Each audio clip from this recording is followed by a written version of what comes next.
1 out of 5 European jobs is depending on export. Green is not black or white. There are no single simple solutions. But is it going fast enough? No.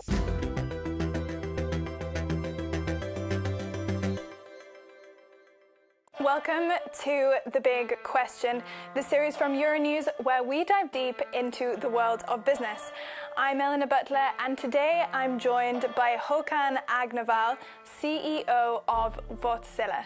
Thank you so much for being here with us. So part of Wärtsilä's business is to create new technologies for the shipping industry, but can you tell me how important is shipping for the European economy? If we look at the goods that is entering or exiting EU, 90% of that is done by sea transport. And export, as we all know, is very important for Europe. 1 out of 5 European jobs is depending on export. When we think about the importance of marine transport, let's take the example from 2021, when we had this big container vessel, Ever Given. It got stuck in the Suez Canal. The estimates are that, every day the cost for the global economy of that Suez Canal being shut down was 10 billion euro.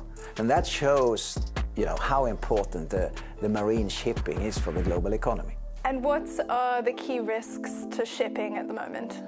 The big topic of discussion is, of course, the geopolitical tensions, new trade barriers being imposed, fee structures, etc. And then, of course, the decarbonization journey. The industry set a target through the International Maritime Organization. That's basically the regulating organization for the whole industry. And IMO is developing a framework to move the whole industry to net zero by or around, as it's called, 2050. And now there is a discussion about what is the next step on the decarbonization journey in the marine industry.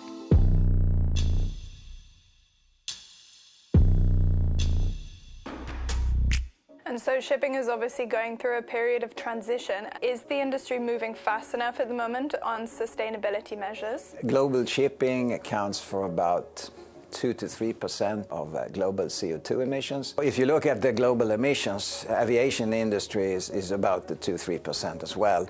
But then I would argue that marine carries a whole lot more goods. And it's a hard to abate industry because you have these vessels sailing far out at the sea.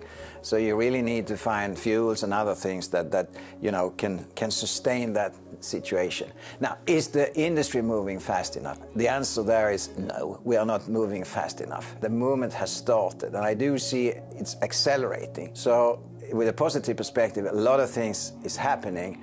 But is it going fast enough? No. And how specifically is Wärtsilä working to find sustainability solutions? The lifetime of a vessel is about 30 years. And when I talk to our customers, which are the ship owners, they are formulating their strategies. They are not sitting still. They are thinking, what's going to happen in 30 years? When we talk about how do you decarbonize the marine industry, so there are kind of 3 avenues that you can run in parallel. The first is to run your vessels more efficient. And that is about route planning or route optimization. Second avenue is the future fuels. And that is about green fuels like methanol, ammonia, but also continue to reduce the emissions from the current fossil fuels.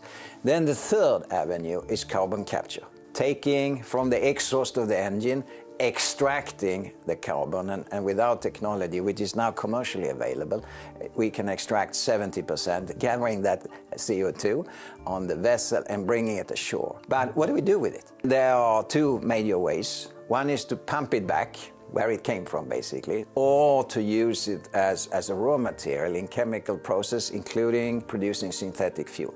But that whole ecosystem is still in a very early stage. The good thing is we have the technology, but now, how could we use it? And other key element is the social aspect. It's about jobs, it's about people being able to have a future for themselves and their family. And I think this is also why the whole topic of decarbonization is so sensitive. Green is not black or white.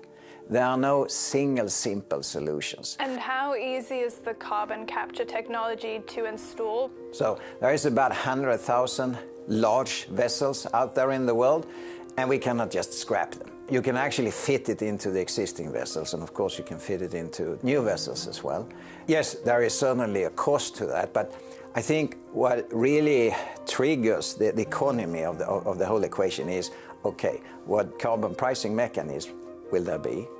And what will be the cost or value that you can create, either depositing the CO2 or using it as a raw material. And oil is currently the dominant fuel for shipping, but I wonder how viable alternatives like ammonia are at the moment. If you look at the vessels that are being contracted right now, about half is running on the traditional heavy fuel diesel, and about half are actually prepared for what is called alternative fuels.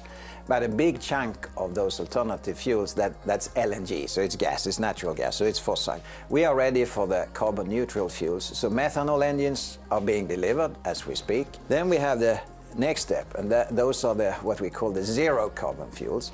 And there you have ammonia for shipping, and then we have hydrogen. And hydrogen, in our view, will be more for the land applications, because we build power plants as well, because the energy density of hydrogen is not good enough for big shipping. You will have to have a lot of tanks, and then you can carry less carbon. The technology to use the fuels, the green fuels, the future fuels, is actually here. The challenge is the fuel is not available in sufficient amounts, and it's still very expensive. And to offset that, you need to create incentives and fees to create this level playing field. The UN's International Maritime Organization has been trying to introduce a levy for carbon emissions from shipping. In October, the US blocked this, meaning the global players will have to wait a year before voting on the measures. Can you give me your thoughts on this? There was supposed to be a vote about introducing a new global carbon pricing mechanism. Now, this was postponed for a year. I think the challenge for the marine industry is that we are likely going in now to a situation with a much more fragmented landscape of different regulations. Because the EU still has its regulations, and the marine industry have been included in the ETS, basically the European system for trading carbon emissions. There is the EU Fuel Marine, which is putting levies on marine fuel. We hear rumors that the Chinese are now considering their specific frameworks. So having a vessel that can handle different fuels, that's critical. And the other is fuel efficiency, because fuel will become more expensive. There will be some kind of levies on the fossil fuels, and the green fuels today, they are 2 to 4 times more costly than the fossil fuels.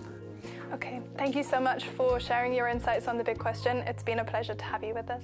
Thank you for having me.